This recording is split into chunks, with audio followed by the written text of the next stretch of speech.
Nah kalau ada cerita itu jangan fokus pada detail ceritanya, Ustaz. Fokus pada nilai di balik cerita, moral behind the story-nya. Kita ini kan sering fokus pada detail cerita. Misalnya ketika cerita Ashabul Kahfi, yang kita pengen tahu adalah namanya siapa, nama anjingnya siapa. Nama anjingnya kenal, Ustaz? Kitmir. Kitmir katanya. Nah, Kitmir. Ketika ada kisah Nabi Musa dengan abdan min ibadina, kita penasaran nih namanya siapa. Lalu muncullah Balia namanya, bapaknya Malkan, panggilannya Abul Abbas, julukannya Khidir. Jadi Nabi Khidir.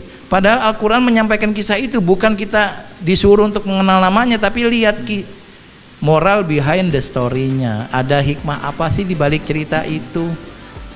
Ya, Ada pesan moralnya, pesan moral yang ingin disampaikan. Nanti kita ada cerita Nabi Yusuf dengan Imratul Aziz, nggak disebut namanya, kita penasaran namanya siapa sih. Muncullah Zulaikha, riwayatnya lemah. Ro'ail, riwayatnya lemah. Ro'ail, riwayatnya lemah. Karena nggak penting namanya, karena sejarah akan berulang. Kalau zaman Nabi Yusuf ada perempuan berkuasa yang genit, zaman sekarang perempuan berkuasa genit juga ada, Bu. Yang katanya namanya nyari berondong-berondong itu, ya berondong itu kan laki-laki muda, akan ada. Nanti Fir'aun, bentuknya zaman dulu begitu, sekarang ada model Fir'aun yang baru. Yudzabbihuna abna'ahum wa yastahyuna nisa'ahum. Kita fokus pada cerita, bukan fokus pada moralnya.